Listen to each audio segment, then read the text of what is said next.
Let's talk about the Greek Olympians. There are 12 of them. They sat on Mount Olympus all day arguing with each other. Here are the original 5. Here the rest are just Zeus's kids with different women. You probably know Hades, but he wasn't actually an Olympian because he lived in the underworld. And here are the irrelevant-ass Roman names. They consist of planets, dwarf planets, Wonder Woman, and Harry Potter. And this dude just stayed the same. Now you may be wondering, why are there 13 gods? Well, that's because Hestia gave up her spot to Dionysus. Then she became irrelevant. Sadly, she was the only sane one. Oh yeah, she was also the goddess of the home and virginity. Okay, let's start with how it all began. So Zeus and his army kicked out Cronus in the previous generation of gods. Then he and his brothers drew lots. Zeus drew the skies, Poseidon drew the seas, and Hades drew the underworld. First up is Zeus. He was the king of gods and men. He was also the god of the sky, justice, and lightning, which was made for him by the Cyclops.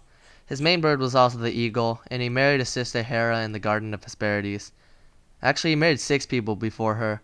Metis, his cousin, Demas, his aunt, Eurynom, his other cousin, Demeter, his sister, Nemesis, his other aunt, and you guessed it, Leto, his other cousin. Now, you should be seeing a pretty common pattern here, and if you haven't, just visit Alabama.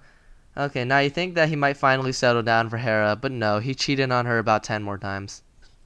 Next up is Hera, who is the queen of the gods. Her weapon was the scepter, and her bird was the peacock. She was also the goddess of wives, marriage, and childbirth. She was well respected, but she was jealous of Zeus's affairs, so she took out her anger on his lovers. Like, for example, she sent a giant python to attack Leto when she was giving birth. She turned Io into a literal cow and made a 100-eyed giant guard her. And finally, she made 2 serpents attack a baby Heracles. Then she drove him insane so that he killed his whole family, which led to the 12 labors. Here's Poseidon, who is basically the Walmart version of Zeus. His main weapon was the trident, and he was the god of the sea, horses, and earthquakes, which earned him the name of Earthshaker. He occasionally visited Mount Olympus, but he lived in a giant underwater mansion. He also had major anger issues, so if you were a sailor and didn't pray to him, you were screwed. Fourth in line is Demeter, whose main animals were the serpent and crane. I swear there's something with gods and snakes.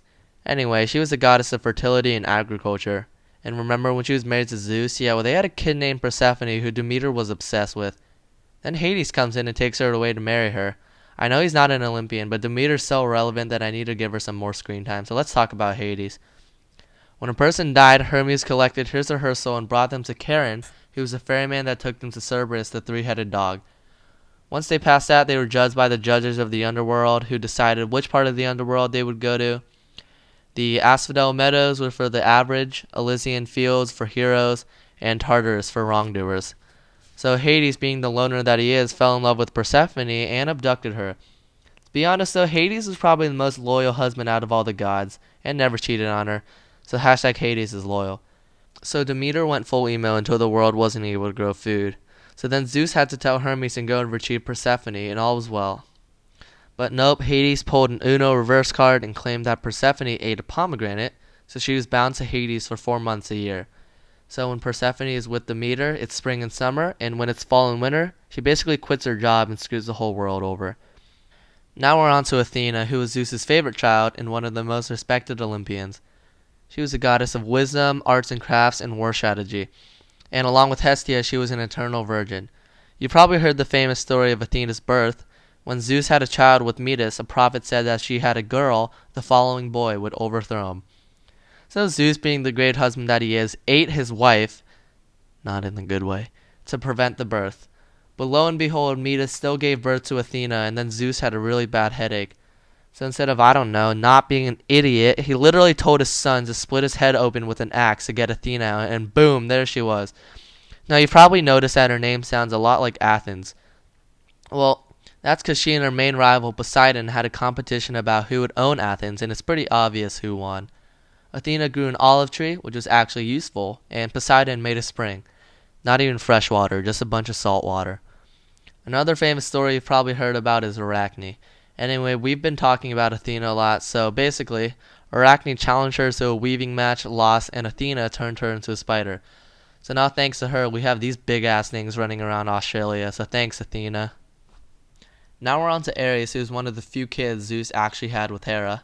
You probably know that he was the god of war, but he was kind of a jerk, so no one liked him.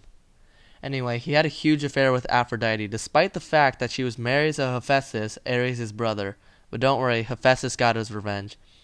So Ares was put on trial a few times for killing innocent people. Oh, what a surprise. He also had a very one-sided rivalry with Athena. In the Trojan War, they supported different sides, and Athena beat the crap out of him. He was pretty one-dimensional, so here's a few fun facts. He had two assistants that helped him in war. They were named Phobos and Deimos. Those are the moons of Mars, which is actually Ares' Roman name. And the male symbol comes from Mars. Then we have Aphrodite. She was the goddess of love, and her bird was the dove. She was born in an even weirder way than Athena. Uranus's balls fell into the ocean, and she just poofed up out of nowhere. She slept with a bunch of Olympians and mortal men, just like Zeus. And for some reason, she had a kid with Hermes named Hermaphrodite, who was literally a dude and a girl. Similar to Mars, the female symbol comes from Aphrodite. She didn't do much, I don't know. All she did was start the entire Trojan War and gave birth to the future founder of the most powerful empire in the history of the ancient world. She surprisingly married Hephaestus, who was the son of Zeus and Hera, who we'll talk about now. He was the god of fire and craftsmanship, specifically metalworking. Once again, we see someone with a weird birth. When Hera saw him, he was so ugly and deformed that she chucked him off Mount Olympus into the ocean. He was then raised by the Oceanids Thetis and Eurynome for 9 years and learned his craft in a cave. Don't worry too much about him, though. He got a sweet revenge when he built a throne for Hera, and when she sat on it, it trapped her. Then when Ares and Aphrodite were interacting, he trapped it in a net in front of everyone, so it's okay. Alrighty, now it's time for the famous wonder twins, Apollo and Artemis. And just for your sake, Artemis is a few minutes older. Artemis was the goddess of the hunt, wilderness, and the moon. Her main weapons were the bow and arrow, and her animal was the bear. And you guessed it, boom, part of the Romaine Pyrrha gang.